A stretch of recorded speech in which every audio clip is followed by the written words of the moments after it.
Waaqayyo Abbaa arjummaaf baay'ina gaarummaa keessa safara hin qabne irraa kan kee ilma kee Kiristoos Yesuusin kan nuuf laatte furee cubbuu keenyaa akka inni ta'uuf qajeelchee fuula kee akka inni nu dhaabuuf karaa isaa maatii keetti akka dabalamnuuf fayyisaa isaa gamuutummaatti gammachuu kee fiixaan baasu gootee waan nu laatteef mataa jireenyaa sanuuf ta'e gooftaa keenya sanuuf ta'e obboleessa hangafaa sanuuf ta'e hangafa lubaa sanuuf ta'e tiksii amanamaa sanuuf ta'e Kiristoosiin waan nu laatteef si galateeffannaa.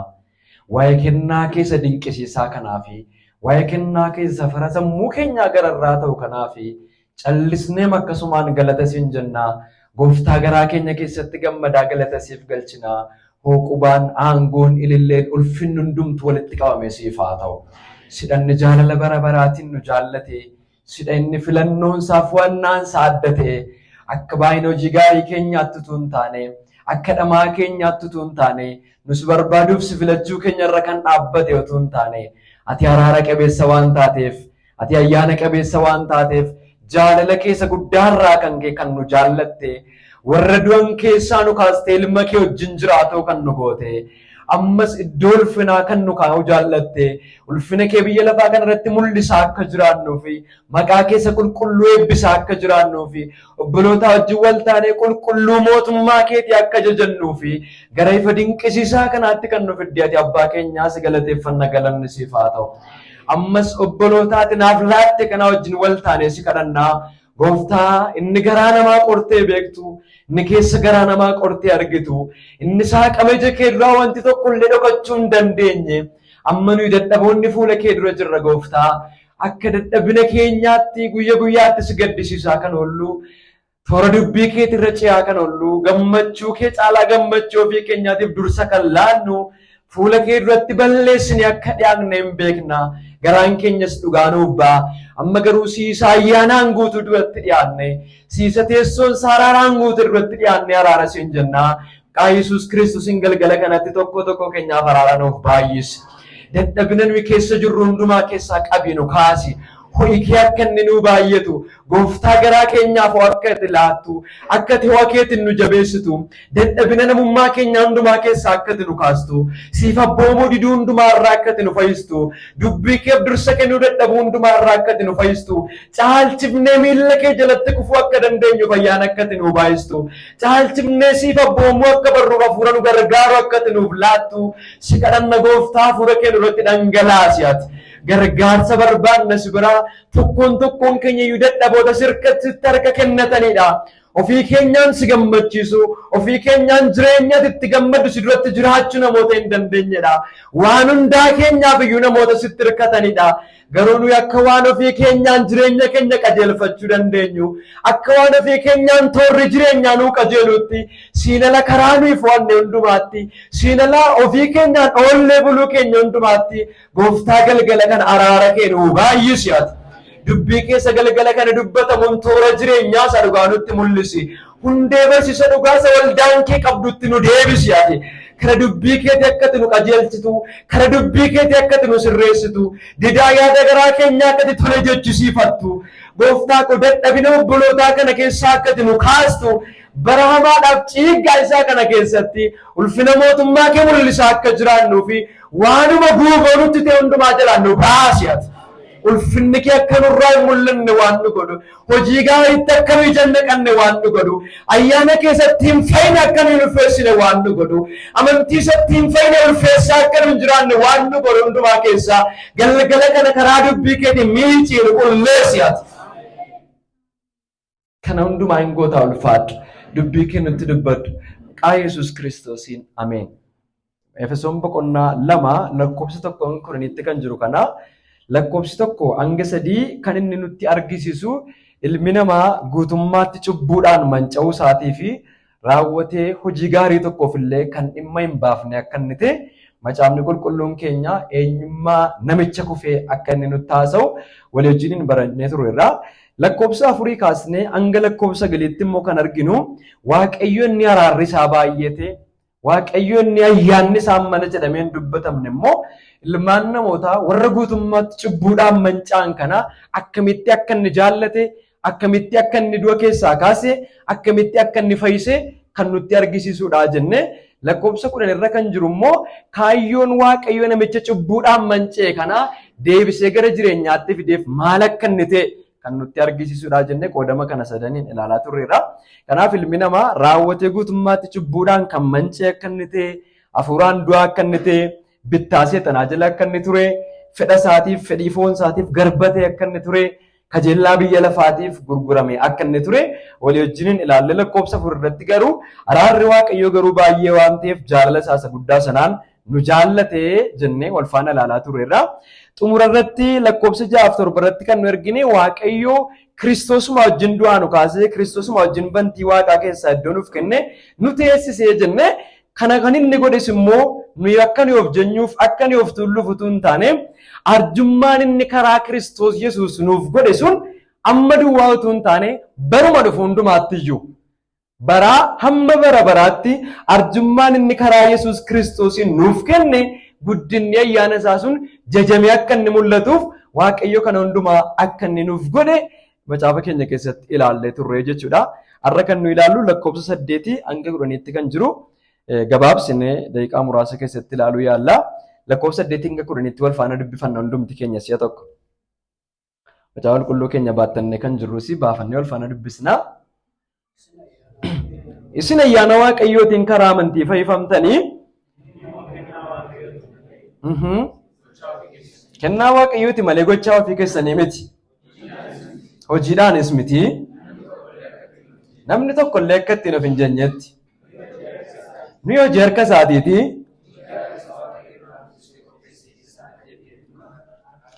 Karaa Kiristoos Yesuus uumamne jedha. Kanaaf iyyuu lakkoofsa 8 hanga 10tti kan jiru kuni akkuma seensa Efesoon boqonnaa 2 irratti ilaallee turre bu'uura haaromsa waldaa kiristiyaanaa jedhamanii kan beekaman yookiin immoo hundee barsiisaa waldaan kiristiyaanaa shan haaromsaa qabdu shanan keessaa hundee gurguddaa lama kan inni of keessaa qabu. Innis immoo fayyinni ayyaana waaqayyoo qofaan fayyinni amantii qofaan kan jedhu akka inni of keessaa qabu lakkoofsa 8 kaasee hanga 9tti ni argina. Isa sadaffaa lakkoofsa 10 irratti kan jiru kaayyoon fayyuu keenyaa kun immoo hojii gaarii isa waaqayyo duraan dursee qopheesse keessa akka deddeebinuuf akka inni ta'e kana jechuun ulfina waaqayyoo sana fayyiseetiif akka nu jiraannu waan gurguddaa sadii akka inni of keessaa qabudha jechuudha. Kanaaf Efesoon boqonnaa 2 kana lakkoofsa 8 irratti kutaa yeroo hundumaa dubbifannu atleast namoonni waa'ee fayyuu isaanii waa'ee ayyaana waaqayyootiin fayyuu isaanii hagate namoonni qo'achuu barachuu jalqaban hundum isaanii luqqisiisaan jalqaba irratti caqasan yeroo hundumaa Efesoon boqonnaa 2 lakkoofsa 8dha. Garuu namni baay'een amma 9 duwwaatti dubbifata. Lakkoofsi 10 namoota baay'ee biratti hanqina qabaa jechuudha. Lakkoofsa 8 fi 9 irratti isin ayyaana waaqayyootiin karaa amantii fayyifamtanii jedha. Ayyaana waaqayyootiin karaa amantii fayyifamtanii jedha. Waa'ee ayyaana waaqayyoo kana Phaawulos iddoo kanatti lakkoofsa 7 irratti ol deebitanii gaafa dubbistanii badhaadhummaan ayyaana waaqayyoodhaa guddaa akka inni ta'e, waa'ee ayyaana waaqayyoo isa badhaadhaa ta'e, waa'ee ayyaana waaqayyoo isa hammana jedhameen dubbatamne lakkoofsa gararraa irratti dubbachaa dhufe isin immoo ayyaanuma waaqayyoo kanaan karaa amantii fayyifamtanii jedheeti kan inni barreessu. Ayyaanaaf amantiin isa waaqayyo ittiin nu fayyise akka inni ta'e kennaa tolaa waaqayyo ittiin nu fayyise akka inni ta'e Efesoonuma kana boqonnaa 2 lakkoofsa 8 irraa ni arganna. Kanaaf Phaawulos iddoo baay'eetti deddeebee nu ayyaana waaqayyootiin nu amantiidhaan akka nuyi fayyifamne irra deddeebiidhaan kutaalee macaafaa kan biraa warra barreesse keessattis nu hin dubbata. Wantoonni inni tokko lamaan amma ta'e ilaaluu yaallu keessaa inni jalqabaa isin warri inni ittiin jiraa jiru kun warra kam? Suutuma jedhan dubbadhaa. Isin ayyaana waaqayyootiin karaa amantii fayyifamtanii jedha. Phaawulos iddoo kana irratti namootuma magaalaa Efesoon guutummaa keessa jiraniif wabii fayyinaa kennaa jiraao? Fayyuu isaanii ashuurii isaan godhaa jiraao? Moo namoota akkamiitiin jechaa jiraa yoo jettanii ilaaltanii Efesoon boqonnaa 1 lakkoofsa 1 irratti gaafa ol deebinu Phaawulos ergaama kana namoonni inni barreessaaf jiru namoota addaan ba'an akka isaan ta'an. Isaanis immoo warra kam? Warra kamiif? Warra Kiristoos Yesuusitti amananii waaqayyoof qulqullaa'anii mandara Efesoon jiraataniif kana caafuu kootii jedha. Warra Yesuus Kiristoositti amananii waaqayyoof qulqullaa'anii eessa jiran? mandaree Efesoon jiran. Kanaaf Phaawulos xiyyeeffannoodhaan isin ayyaana Waaqootiin karaa amantii fayyifamtan jedhee kan inni itti dubbachaa jiru nama waldaa keessa jiru nama hundumaatti utuu hin taane nama biyya lafaarra jiru nama taa'ee wangeela dhagee hundumaatiif wabii kana kennaa jira utuu hin taane uumamuu biyya lafaa duru Kiristoositti amananii akka fayyaniif yaadaan warra qabaman. Isa kam Efesoon boqonnaa tokko lakkoofsa 4 kaasee hanga 14tti warra waa'een isaanii dubbatamaa jiru. Uumamuu biyya lafaa duraa Kiristoositti amananii akka fayyaniif yaadaan warra qabaman. Karaa Kiristoosiin ilmaan ta'uuf warra murteeffaman. Efesoon boqonnaa tokko lakkoofsa 5 irra warra jiran. Efesoon boqonnaa tokko lakkoofsa 5 irra warra jiran. Karaa Yesuus Kiristoosiin uumamuu biyya lafaa dura barri murame gaafa guutu karaa Kiristoosiin maatii Waaqayyootti akka isaan dabalamaniif. Akka akeeka Waaqayyo abbaatti duraan durfamanii warra addaan baafamaniif Kiristoosiif warra kennamaniin jecha akka inni jiru kutaalee kanaan dura baranne irraa ni arganna jechuudha. Kanaaf iyyuu isin ayyaana Waaqayyootiin fayyifamtan gaafa jechaa jiru Phaawulos namoota hundumaa ta'anii lallaba isaa dhaggeeffataniin jechaa hin jiru jechuudha. Kan inni ittiin jechaa jiru uumamuu biyya lafaa dura Kiristoositti amananii namoota akka fayyaniif yaadaan qabaman. Namoonni yaadaan qabaman akka isaan jiran ilaallee turre waan ta'eef Phaawulos isin ayyaana Waaqootiin fayyifamtan kan inni jechaa jiru warra Waaqa duraan dursee yaadaan qabe kanaan akka inni ta'e macaafa keenya keessaa ni arganna jechuudha. Inni kan biraan ayyaana Waaqayyootiin fayyifamtan gaafa jedhu Phaawulos maal jechuu isaati? Isin ayyaana Waaqayyootiin fayyifamtanii gaafa jedhu Phaawulos maal jechuu isaati? Inni jalqabaa ayyaana Waaqayyootiin fayyifamtan gaafa jedhu fayyinni kun guutummaatti hojii Waaqayyo karaa ilma isaaniif hojjeteen kan argame ta'uu isaa kan nutti argisiisudha jechuudha. Isin ayyaana Waaqayyootiin fayyifamtan gaafa jedhu Phaawulos guutummaatti kan inni dubbachaa jiru fayyinni keenya guutummaatti tokko lamatu hin taane hamma ta'e utuu hin taane fayyinni keenya guutummaatti hojii Waaqayyo karaa ilma isaa Yesuus Kiristoosiin nuuf hojjeteen kan argame ta'uu isaa nutti argisiisa jechuudha. Roomaa boqonnaa 3 lakkoofsa 9 kaasnee kutaa sila dubbisne itti deebitanii gaafa ilaaltanii hundumti keenya baafannee Roomaa boqonnaa 3 lakkoofsa 9 irraa kaastanii waa'ee eenyummaa namicha kufeef namicha du'ee ture gaafa kaasu Phaawulos nuyi warri Yihuudotaa caalmaa qabna moore waa'u karaa tokko illee hin qabnu anoo kanumaan dura Yihuudoonni warri Yihuudota hin ta'inis hundinuu humna cubbuu jala akka jiran mul'iseeraa jedhee caaffanni qulqullaa'aan namni qajeelaan hin jiru lakki tokko illee hin jiru. Namni tokko iyyuu hin hubatu namni tokko illees Waaqayyoon hin barbaadu namoonni hundinuu karaa Waaqayyoo irraa goraniiru ergan takkaa warra dhimma hin baafne ta'aniiru namni gaarii hojjetu tokko illees hin jiru jedha. Namoonni inni ayyaana Waaqayyootiin fayyifamtan ittiin jechaa jiru kun namoota akkamii akka isaan ta'an guutummaatti karaa Waaqayyoo irraa warra kaatan. Ergan takkaa warra dhimma hin baafne warra ta'an. Hojii gaarii tokko illee hojjechuu namoota hin dandeenye akka isaan ta'an. Ittuma fuftanii gaa dubbistan lakkoofsa 19 irratti gaafa argitan ergan takkaa karaa seerichaa guutummaatti firdii Waaqayyoo jala warra galfaman akka isaan ta'an. Firdii Waaqayyoo jala akka isaan galfaman. Namoota firdii Waaqayyoo jala jiran akka isaan ta'an. Lakkoofsa 23 irratti gad darbitanii dhuftanii gaafa argitan hundinuu yakkaniiru ulfinni Waaqayyoos immoo isaanitti irrateera. Hundumtinuu yakkaniiru ulfinni Waaqayyoos immoo isaanitti irrateera. Lakkoofsi 24 maal jedha? Isaanumti immoo warri inni ittiin jechaa jiru warra kam? Lakkoofsa 9 kaasee warra inni waa'ee isaanii dubbachaa jiru kan. Qajeelota warra hin taane, ergan takkaa warra cubbuudhaan manca'an, waan gaarii tokkoof illee warra dhimma hin baafne, miilli isaanii, yaadni garaa isaanii jal'inatti warra ariifatu. Isaanumti kun immoo ayyaana Waaqayyoo isa karaa furii Yesuus Kiristoos tola isaaniif kennameen qajeelotan ta'u. Ayyaanni kun isa karaa kamiin argameedha jedha. Isa karaa hojii furii Yesuus Kiristoosiin tola isaaniif kenname. Kanaaf iyyuu isin ayyaana Waaqayyootiin fayyifamtan gaafa jedhu fayyinni keenya guutummaatti hojii Yesuus Kiristoos fannoo gubbaatti hojjeteen isa argame. Hojii furii Yesuus Kiristoosiin kan argame ta'uu isaatiif iddoo kanatti Phaawulos ayyaana Waaqayyootiin fayyifamtanii jedha. Inni kan biraan ayyaana Waaqayyootiin fayyifamtan gaafa jedhu Phaawulos maal jechuu isaati? Fayyisuun guutummaatti kan Waaqayyoo akka inni ta'e. Ameen. Fayyinni kan keenya fayyisuun garuu guutummaatti kan eenyu akka inni ta'e? Kan Waaqayyoo akka inni ta'e.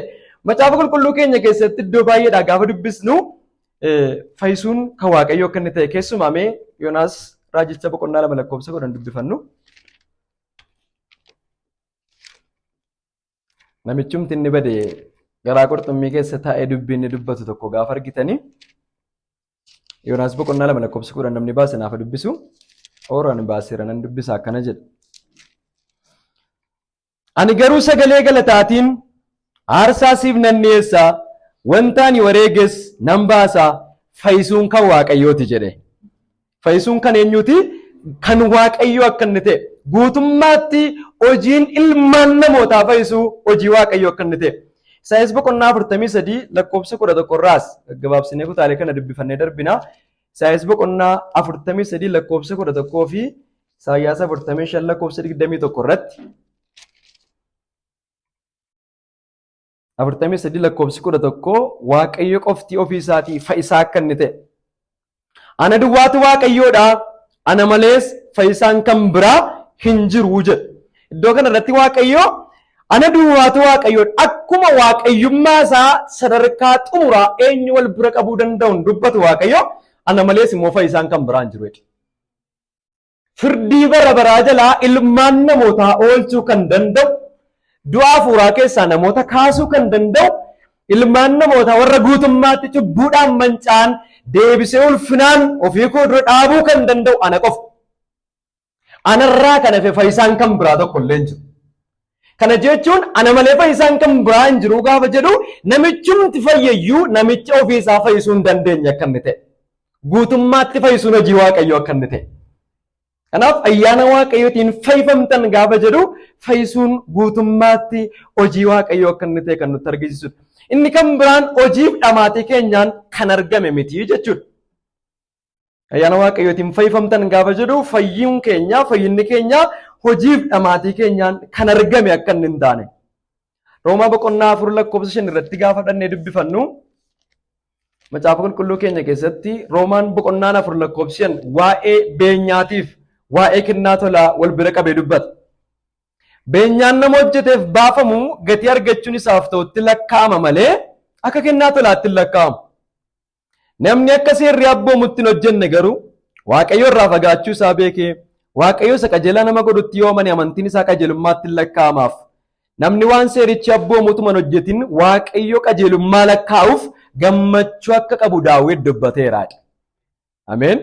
Iddoo kan irratti kan nu arginu dhamaatii namichaa irratti kan hundaa'e hojii namichaa irratti kan hundaa'e akka hin taane kennaa tolaa Waaqayyo akkasumatti jaallate cubbamaaf kenne akka inni ta'e. Inni kan biraan ayyaana Waaqayyootiin fayyifamtan gaafa jedhu seera Waaqayyoof abboomamuu keenya hojii seerichaa guutummaatti hojjechuu keenyaan kan argame otoo hin taane karaa Yesuus Kiristoosiin fayyina tola nuuf kenname ta'uu isaati. Seera Waaqayyoof abboomamuu keenyaan hojii seerichaa guutummaatti raawwachuu keenyaan kan argame otoo hin taane karaa furii Yesuus Kiristoosiin tola kan nuuf kenname ta'uu isaati. Kutaa amma dubbifannee ture Roomaa boqonnaa 3 lakkoofsa 20 irratti gaafa argitanii karaa seerichaatiin yoo ta'e ergan takkaa warra firdii Waaqayyoo jala galfamne ture. Ija seeraatiin gaafa ilaalamnu seera eeguudhaaf seera eeguu dhiisuu keenyaan fayyinni argama tuute nu ergan takkaa warra firdii Waaqayyoo jala galfaman akka nu ta'an. Sababni isaa yeroo baay'ee hundumti keenya kan dubbifannu Yaaqoob boqonnaa 2 lakkoofsa 10 irratti Yaaqoob kan inni barreesse namni seera keessaa hunduma isaa eegee garuu meeqa yoo cabse? Tokko yoo cabse akka maal cabseetti itti lakkaa'ama akka waan seericha hunduma isaa cabseetti firdiin itti muramaa jedha.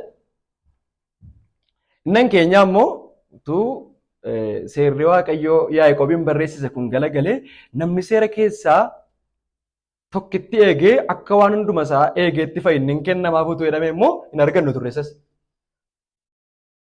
Inni barreeffamee jiru isa kam? Hunda isaa eegee namni tokko cabseetu jiraate. Akka waan hunda isaa cabseetti seerri itti muramaadha miti. Foormulaan kun galagalee nuu salphatee namni seera keessaa tokko eegee akka waan hunduma isaa eegeetti fayyinni kennamaaf utuu nuun jedhameeyyuu namoota seera Waaqayyoo tokkitti eeguu hin dandeenye ture. Ergan takkaa warra dhimma hin baafnedha macaafa. Ergan takkaa namoota akkamii taane turre namoota dhimma hin baafne. Namootuma seera Waaqayyoo keessaa tokkollee eeguu hin dandeenye. Kanaaf Waaqayyo karaa ayyaana isaatii fayyina tola kenna. Kanaaf isin ayyaana waaqayyootiin fayyifamtan gaafa jedhu nuyi guutummaatti hojii seera waaqayyoo raawwachuudhaan waaqayyoof abbomamuudhaan jaalala waaqayyoo guutummaatti raawwachuudhaan namoota fayyine miti. Qooda kanaa waaqayyoo irraa warra fagaanne seera waaqayyoof namoota hin abbomamne. Kanaaf Efesoon 2:3 irratti ilmaan akkamii turedha? Ilmaan warra hin abbomamne turedha miti? Ilmaan warra waaqayyoof hin abbomamne taanee utuu jirru karuma tokkoon illee seera waaqayyoof namoota tole jedhan taanee utuu nu hin jiraatin waaqayyo baay'ina ayyaana isaatirraa kan ka'e karaa Kiristoosiin nu fayyisu akka inni jaallate. Kanaaf isin ayyaana waaqayyootiin karaa amantii fayyifamtanii jedha. Kana jechuun karaadhuma tokkollee nama cubbamaa irratti kan hirkate miti jechuudha fayyinni nuyi argan. Karuma tokkoon illee nama cubbamaatti kan hirkate miti. Guutummaatti waaqayyo irra kan dhaabbatedha fayyinni keenya. Hojii ergamootaa boqonnaa 15:8-11 irratti yaa'ii waldaan kiristiyaanaa isheen jalqabaa qabaatte keessaa gaafa argitanii waa'ee namoota mandaratti deemanii seera Musee barsiisan tokko yaa'ii duratti gaafa inni dhiyaate wal falmisiisutti ka'u dubbii ergamoonni gooftaa dubbatan tokko dubbifannee darbine. Lakkoofsa 1-2 jiru dubbifannee darbine lakkoofsa 9 kaasnee dubbifanne. Jarreen kutaa biyya Yihuudaatii Anxooqiyaa biyya Sooriyaatti gabbu'an tokko immoo akka seerri Musee ajajutti yoo dhagna qabachuudhaa baattan fayyuu hin dandeessan jedhanii kiristiyaanota barsiisutti ka'an. Yoo maal ta'e malee akka seerri Musee ajajutti yoo dhagna qabachuudhaa baattan fayyuu hin dandeessan jedhanii kiristiyaanota barsiisan. Warruma amanan barsiisaa jiru jechuudha. Namootuma fayyanidha kan isaan barsiisaa jiran. Fayyuu hin dandeessan jedhanii barsiisan. Kanarratti Phaawulosiif Baarnaabaas jarreen sana wajjin wal didanii wal morkatan. Kanaafis waldaan morkii kana ergamootaaf jaarsolii achi jiran biraan ga'uudhaaf Phaawulosiif Baarnaabaas amantoota keessaas namoonni tokko Yerusaalemitti akka ol ba'aniif murtoo gootee jedha.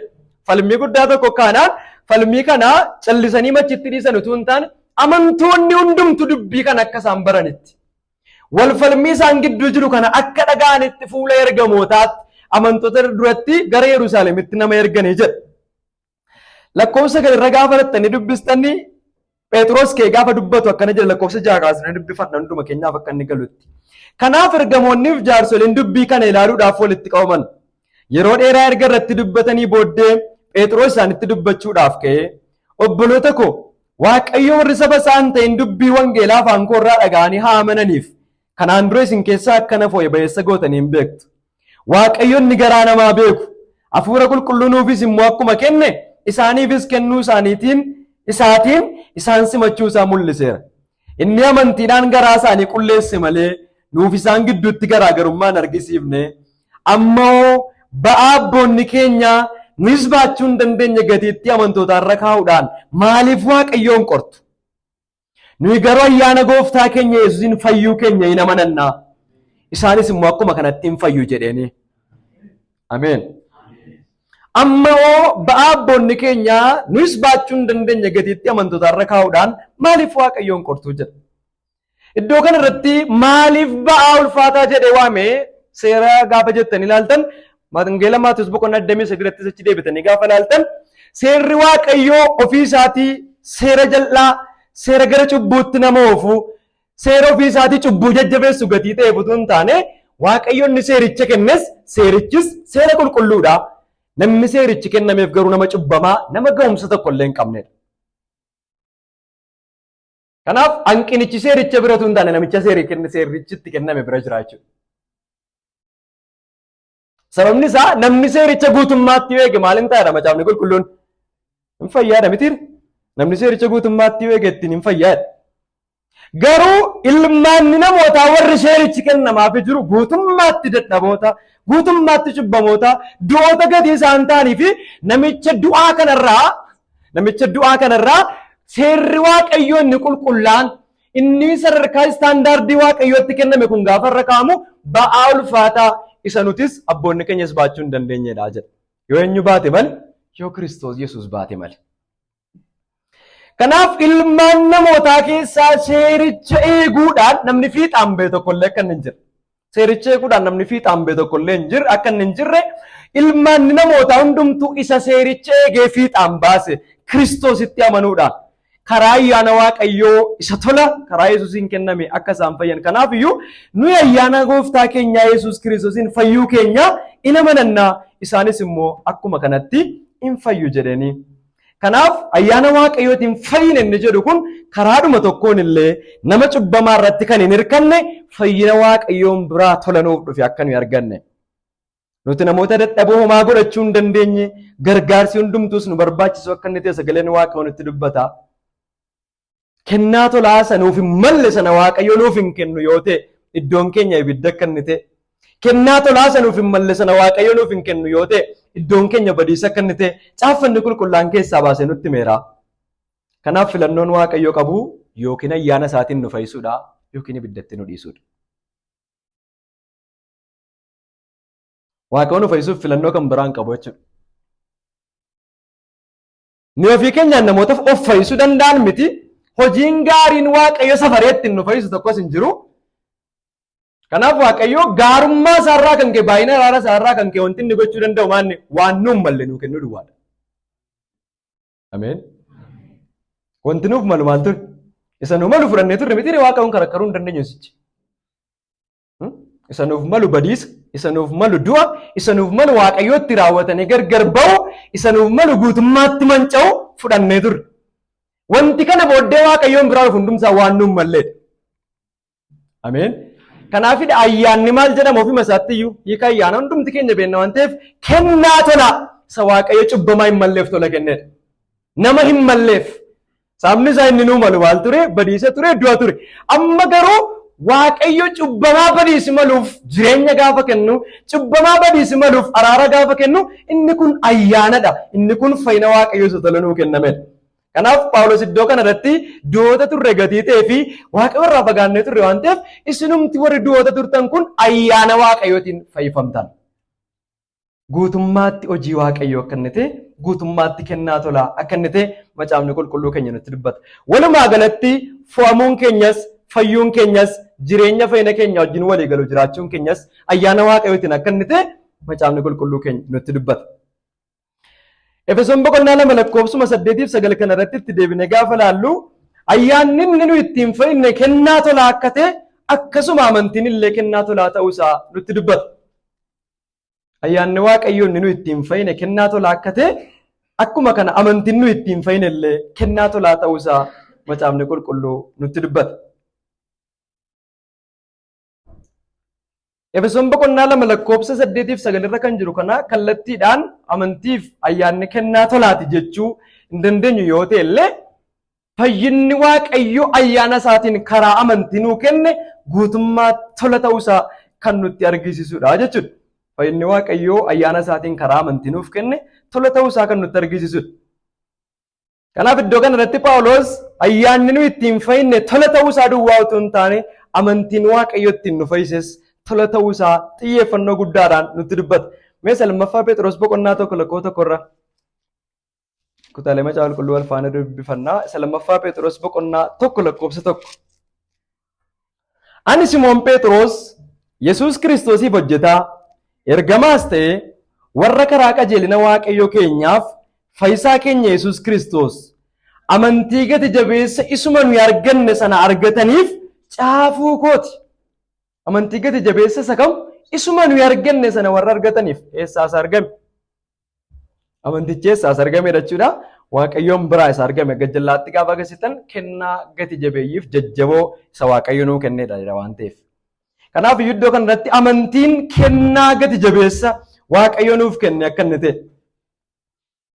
Sirraa Xiimotewos boqonnaa 1:14 lammaffaa Xiimotewos 1:13 Sirraa Xiimotewos 1:14 lammaffaa Xiimotewos 1:13 fi Filiphisiis 1:29 irratti illee gaafa dubbisnu amantiin kennaa tolaa Waaqayyo nuuf kenne akka inni ta'e nutti argisiisa. Kutaa kana keessaa Filiphisiis boqonnaa 1:29 qofan dubbisa. Kiristoositti amanuu keessan duwwaa utuu hin taane isaaf dhiphachuu danda'uunis immoo isiniif kennameera. Kiristoositti amanuun eessaa nuu kenname jechuudha. Waaqayyoon biraa kenninuuf kenname. Kiristoositti amanuu qofa utuu hin taane isaaf dhiphachuu danda'unis immoo isiniif kennameera jedha. Kanaaf ayyaanni Waaqayyoo kennaa tolaa ta'uu isaa macaafni qulqulluun keenya akkuma nutti dubbatu amantiin nu ittiin fayyine amantiin Waaqayyoo ittiin nu fayyises kennaa tolaa ta'uu isaa macaafni qulqulluun keenya nutti dubbata. Inni kan biraan kana wajjin wal qabsiisne kan nuyi arginu qajeelummaan Waaqayyoo nama cubbamaaf kenne, qajeelummaan Waaqayyoo ilmaan namootaaf kenne guutummaatti qajeelummaa isa karaa amantii argame qofadha. Qajeelummaan Waaqayyoo namaaf kenne guutummaatti karaa amantii isa argame akka inni ta'e. Kanaaf qajeelummaa Waaqayyoo kan jedhame illee amantiidhaan namaaf kennamuu isaarraa kan ka'edha jechuudha. Roomaa boqonnaa 1 lakkoofsa 17 fi Galaatiyaa boqonnaa 3 lakkoofsa 8 irratti gaafa dubbifannu Roomaa boqonnaa 1 lakkoofsa 17 amantiin Waaqayyoo namaaf kennu qajeelummaan Waaqayyoo namaaf kennu amantiin akka inni dhaabbatu amantiin kun immoo kennaa tolaa akka inni ta'e. Qajeelummaan Waaqayyoo namaaf kennu amantiirra hin dhaabataa gara amantiittis nama geessaa. Kunis wangeela keessatti mul'ata. Akkuma caafamee jiru immoo namni amantiidhaan fuula Waaqayyoo duratti qajeelaa ta'e jireenya dhugaa hin jiraataa jedha. Qajeelummaan Waaqayyoo namaaf kennu maalirra dhaabata? Amantiirra dhaabata. Garee isaatti immoo nama geessa. Amantiitti nama geessa. Kanaaf qajeelummaan Waaqayyoo ilmaan namootaatiif kenne guutummaatti karaa amantii isa argame ta'uu isaa macaafni qulqulluu keenya nutti dubbata jechuudha. Roomaa boqonnaa 9 lakkoofsa xumuraarra gaafa dhannee dubbisnu illee wal bira qabiinsi inni hojii gaarii namootaatii fi amantiidhaan argamuu qajeelummaa Waaqayyoo gaafa dubbatu lakkoofsa 30 irratti kutaa kana hundumti keenya yoo faana dubbifanne natti tola. Roomaa 9 lakkoofsa 30 kaase. Egaa amma maal jennu ree?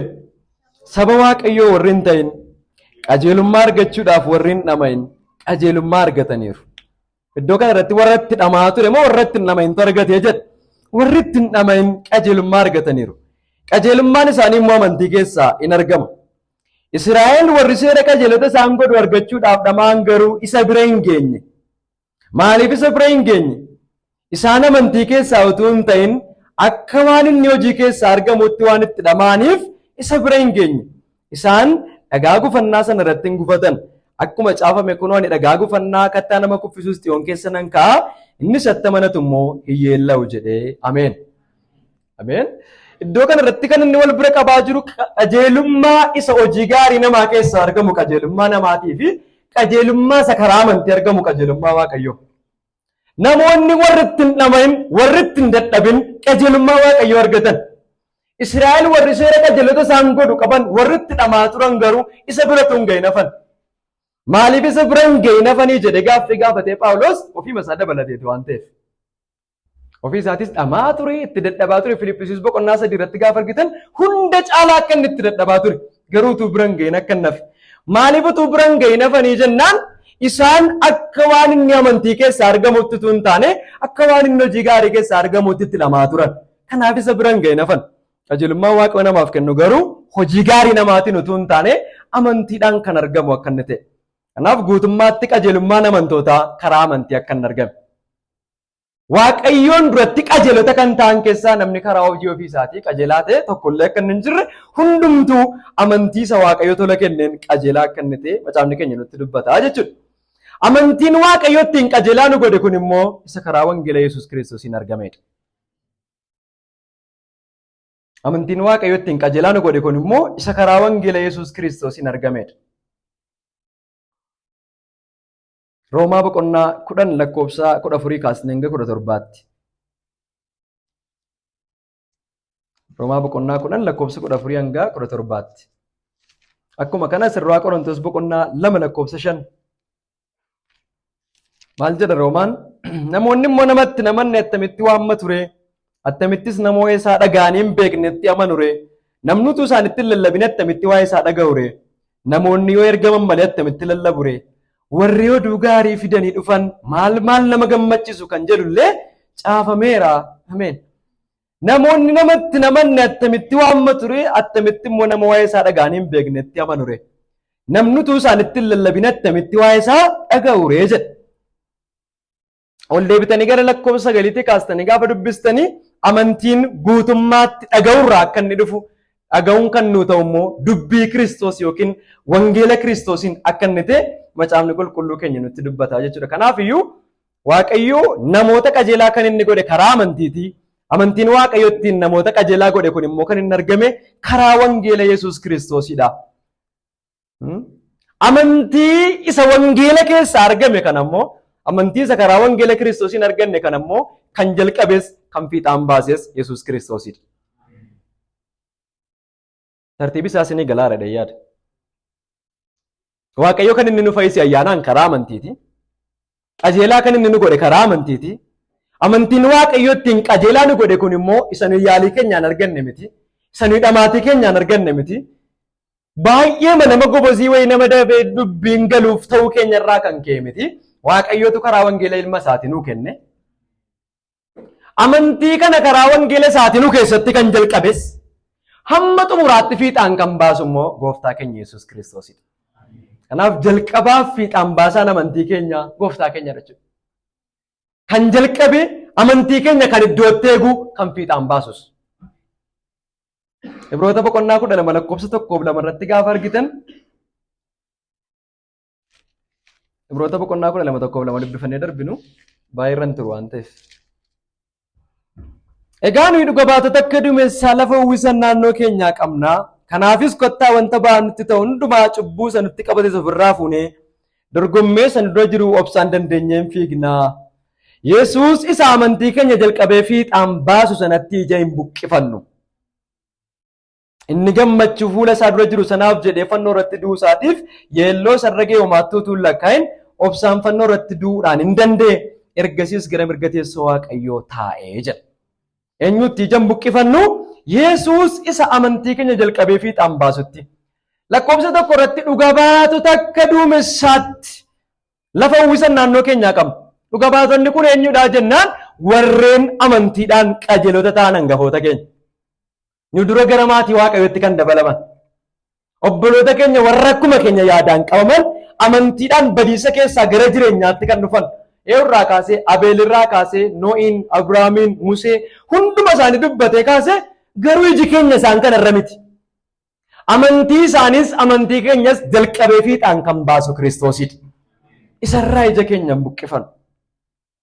Inni kan biraan amantiin nu ittiin fayyine amantiin amantootaa kan abbabbaan dhuunfaatti qabutu hin taane amantii waliin akka inni ta'es Tiitoon boqonnaan 1 lakkoofsi 4 akkuma kana Yihuudaan boqonnaan 1 lakkoofsi 20 waa'ee amantii isa walii wajjin qabnu sanaa jedhee kaa'ama caafni qulqulluu keenya. Waa'ee amantii isa walii wajjin qabnu sanaa jedha.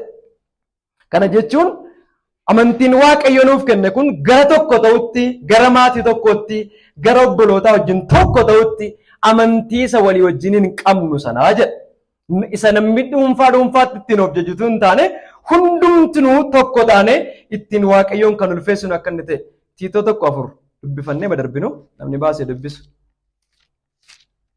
Gara Tiitoo isa karaa amantii walii wajjin qabnu ilma koo dhugaa ta'e Waaqayyo Abbaan Kiristoos Yesuus fayyisaan keenyas ayyaanaa fi nagaa siif haa kennu. Ayyaanni siif haa baatu. Gara Tiitoos isa karaa amantii walii wajjin qabnu amantii isa walii wajjin qabnu san. Amantii walii wajjin qabnaa jechuun dhuunfaa keenya irraa waan ka'ee dhufee tokko nu godhe miti. Waaqayyo irraa isa nuu kenname. Akka jechuun amanaa fayyu hundumaatiif amantichi tokkuma jechuudha. Gosuma tokko jechuudha. Amantii hammisaa waliin caalle amma gaafa namaa dhukkubsataadha gaafa kadhatan akka jedhu tire isa tokko amantiin qabduuti jedhamu. Kan isa tokko irra caalee isa tokko fayyise inni tokko immoo isa tokko irra caalee. Baay'ina amantii waliin caallu jechuudha isa kanarratti. Waaqayyo amantii hammisaa tokko ta'e amanaa hundumaaf kenna. Akka jechuun fageenyini Waaqayyo irraa fagaanne ture hundumti keenya wal qixaa jechuudha. Abbaan 99 seera eegees abbaan tokko isheen ennes hundumti keenya fageenya wal qixaarra turre jechuudha. Lafinni fideenu kaayis tokkuma. Ammini achi fagoo turres wal qixaa, ammini Waaqayyotti dhiyaannes wal qixa. Kanaaf Waaqayyo amantii gosa tokkicha. Isa kanaaf hidhamiti reebisoon boqonnaa irra gaafa geenyu amantiin tokko kan inni jedhu. Amantiin tokko kan inni jedhu Waaqayyo amanaa hundumaatiif karaa dubbii isaatii kan inni kenne amantii tokkitti akka inni ta'e. Amantiin tokkittiin kun immoo isa tokko nu godhe akka inni ta'e. Kanaaf iyyuu amantii isa walii wajjin hin qabnu akka inni ta'e. Namni tokko illee akka ittiin of hin jeenyeef immoo amantiin kun fedha koorraa kan ka'edha. Ana dabalateeti anarraa madda akka nu hin jennetti ayyaanichis amantichis karoorri waaqayyootti nu fayyise hundumtu waaqayyoo irraa kan maddeedha malee nurraa kan madde miti. Kanaaf namni tokkollee akka ittiin of hin jennetti jedha. Ayyaanni nu ittiin fayyines amantiin nu ittiin fayyines waaqayyoo irraa gatii maddeef kan ittiin jajamu waaqayyoo isa nu fayyisedha malee nu miti jechuudha. Guutummaatti namicha fayyee ulfina kan kennu miti. Kanaaf iyyuu karoorriif adeemsi fayyinaa guutummaatti waaqayyoon biraa kan nu madde akka inni ta'e waaqayyoo ayyaana isaatiin karaa amantii akka inni nu fayyise fedha keenyaan miira keenya dabalatee hojii nu hirmaachisu akka inni hin taane guutummaatti hojii waaqayyoo akka inni ta'e. Kanaaf guutummaatti namni of jajullee hojii eenyuutiin of ajajudha? Hojii eenyuutiin?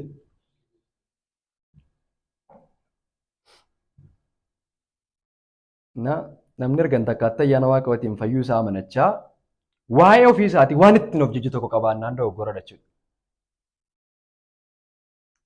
Ani ayyaana waaqayyootiin hin fayye namni jedhu guutummaatti waa'ee ofii isaatii keessaa wanti ittiin of jajuu danda'u tokkollee akka inni hin jirre, fedha gaarii tokko akka inni hin qabne, hojii gaarii tokko akka inni hin qabne, jabina ittiin waaqayyoon dura dhufu tokkollee akka inni hin qabne, guutummaatti hojii waaqayyoo akka inni ta'e kan ittiin jajamus waaqayyo isa nu fayyise akka inni ta'e macaafni qulqulluu keenya nutti dubbata. Lakkoobsa 10 irratti gaafa argitanii sheema kana dubbadhennaa baachuu lakkoobsa 10 irraa dhannee dubbifannee maalluun jedhaa isin ayyaana waaqayyootiin karaa amantii fayyifamtanii inni kun immoo kennaa waaqayyooti malee hojii keessan miti jedha.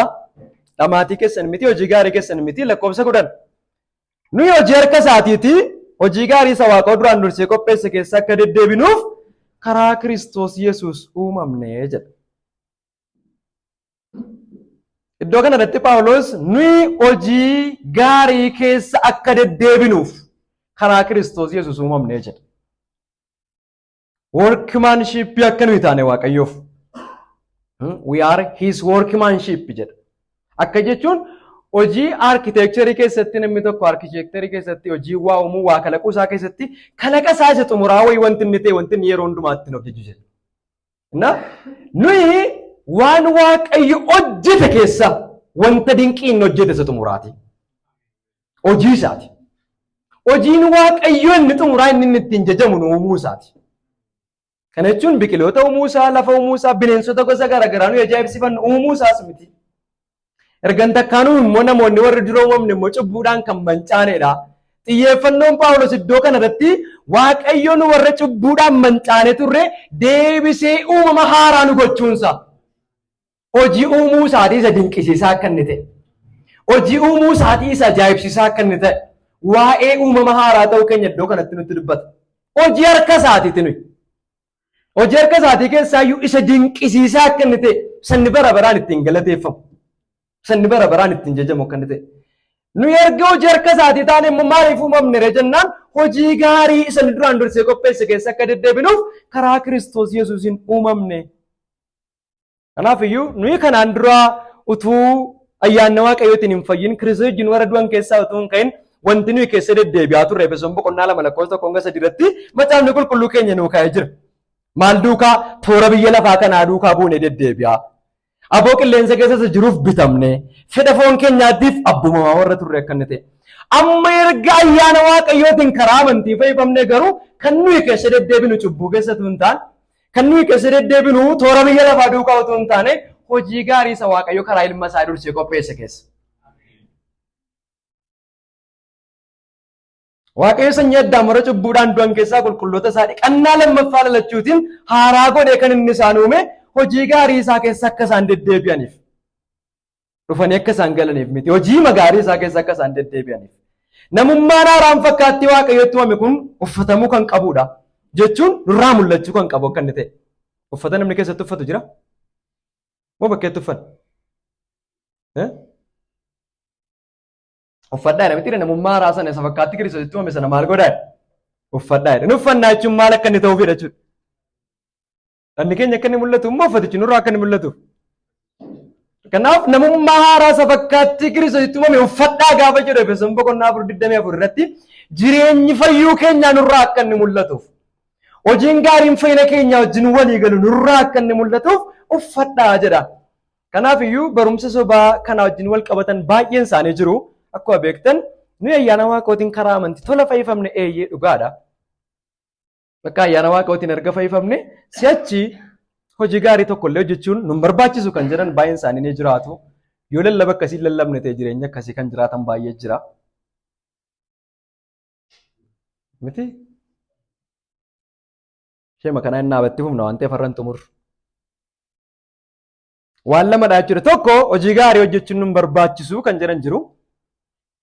Warri lammaffaa immoo hojii gaariin iyyuu haafu inni gubbanatti haafu akkuma barbaannetti yoo jiraanne immoo qafa inni irra gatii ta'eef tola fayyina gatii ta'eef waan nun mallee arganne waan ta'eef silas fayyinni kun naan malu Waaqayyo hojii gaarii irratti hundaa'e na fayyisee hin qabu waan ta'eef ammas immoo hojii gaariin irratti hundaa'e fayyina koo dhabuu hin qabu. Kanaafuu akkam barbaadetti yoo jiraadhe mirga kooti namoonni jedhan jiru. Lallaba isaan jenne jireenya akkasii namoonni jiraatan jiru. Badaan nageenya miidiyaa irraa yoo barbaanne yoo lallaba akkasii. Jireenya akkasii garuu hin arganna. Numa gidduuyyuu namoonni jireenya akkasii jiraatan jiraachuu danda'u hin beeknu waan ta'eef. Wal uffanna malee gooftaan uffannu miti jireenya. Gooftaan garaa keenya hin arga. Kiristiyaanonni warra yeroo hundumaa hojii gaarii keessa deddeebi'aniif itti uumaman isa kanaaf warra hinaafan akka isaan ta'uu qaban. Kanaaf iyyuu Waaqayyo ayyaana isaatiin hojii keenya tokko malee kan inni nu fayyise hojii gaarii isaa keessa akka deddeebinuuf.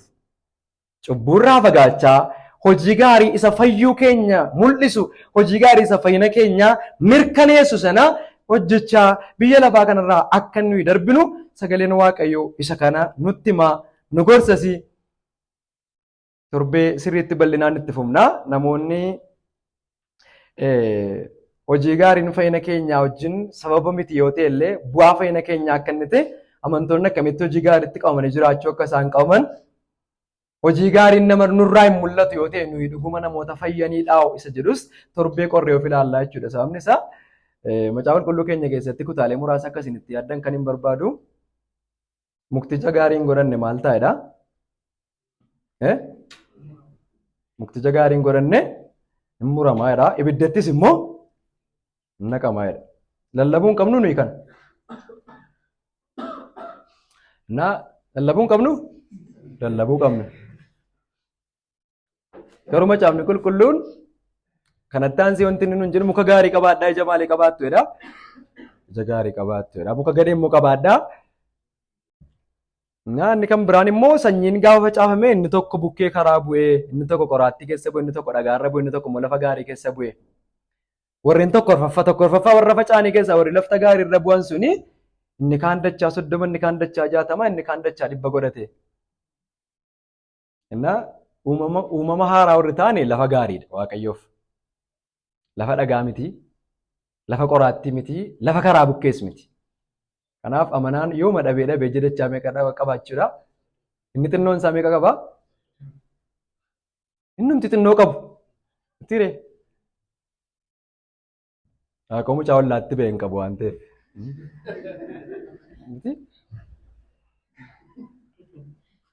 Al tokko tokko mudatame tiree namni.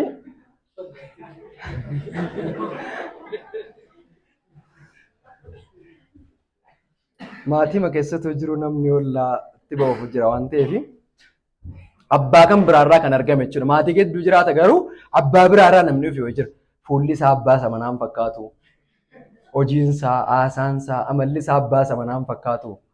Mana jira malee kan namicha isa mana jiru miti jechuudha. Nu gidduu jira bakka namni ollaatti ba'e. Amanaan yooma ija dhabee dachaa 30 qabaachuudha. Tiree. Nuyi abbaa keenya baay'isii waamatiin yookiin sagalee keenyaaf fakkaata yookiin fuula keenyaaf fakkaata yookiin ija keenyaaf fakkaata yookiin akkaataa deemsa keenyaaf fakkaata malee waama tokkoo keenyatti abbaa keenyatti ba'a malee raawwannee abbaa keenya fakkaachuu dhiisuu hin dandeenye. Tokkuma keenyatu illee abbaatti ba'a malee raawwatee madhaa abbaa isaan qabu taanaan jira abbaan biraa jechuudha. Namni inni itti ba'ee. Kanaaf kiristiyaanaaf hojiin gaarii eenyummaadha jechuudha. Akkasiin kofaltanii miti baay'isee. Jechuun mata duree kolfaa akka inni nuu ta'uuf hin dubbanne.